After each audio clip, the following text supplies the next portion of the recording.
Hey, comic book fans, welcome back to Comic Book Corner 2.0. And fans, you're with me, Mike Spider Slayer, getting ready to do that all important comic book review so you, the fans, can make a decision on what comic books to buy. And today we're talking about Age of Spider-Verse, Spider-Man Noir, issue number 1. That's right, fans.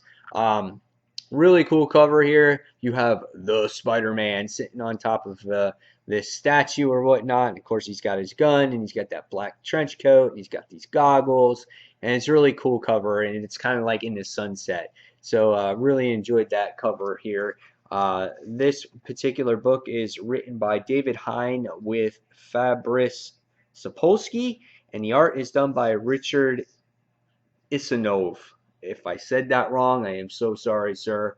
Um, cool little story here. It gives you a little lowdown of what Spider-Man is in this timeline of 1939. Let you know that Spider-Verse is coming and that there's all these different Spider-Men in different and alternate universes, which is pretty cool. And what's going to lead up to Spider-Verse, they're going to introduce a different Spider character. So they give you a little lowdown of what the Edge of Spider-Verse really was. The artwork in this book, it pretty much fits this Spider-Man. It's kind of dark. It's a little bit mysterious. You don't really see the characters' faces all that much, so it seems a little dark. But the artwork was nice because I think it fits the tone of the book. It may not be personally my favorite art style personally, but I think again for this type of Spider-Man, it obviously fits this book. I have never read Spider-Man Noir in the past. I didn't read the 2 previous miniseries, and I heard so many good things about it. And based off of this particular issue, you really don't need to know the back history here or the previous 2 miniseries. It did a nice little introduction of the book, what the character is, and then it gave you its own story here.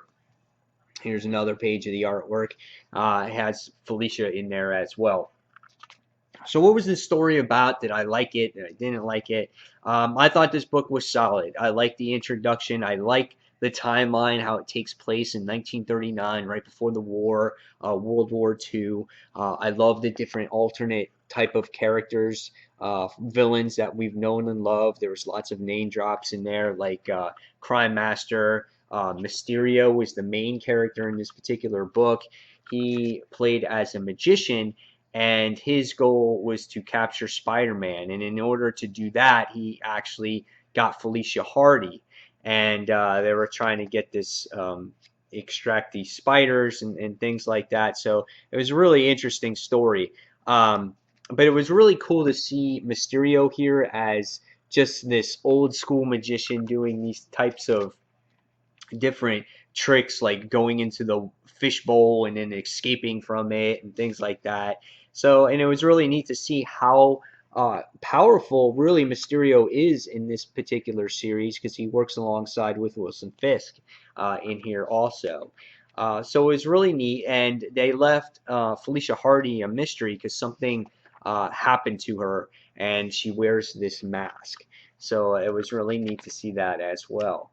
By the time you get to the end of this issue, we get to see Spider-Man as being captive, and right as all hell is about to break loose between this Mysterio and Spider-Man, we see Moreland, I think that was his name. He makes his appearance here, and he's just about to take care of Spider-Man. And then Superior comes and makes his appearance and takes Spider-Man Noir and winds up grabbing him for the actual Spider-Man team to do battle against him. So what did I think about this particular issue? I think it was really fun. I think it was a good read.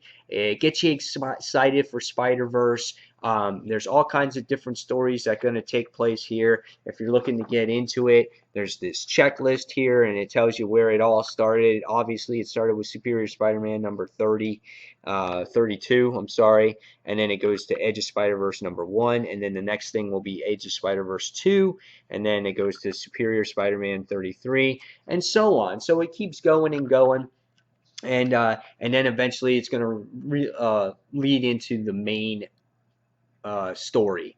So after reading this, I thought it was really fun. It gets me more pumped up. I really can't wait for the Gwen Stacy series to come. That's going to look like a lot of fun. And again, after reading this, I'm going to give this one a 4 out of 5. I really enjoyed it.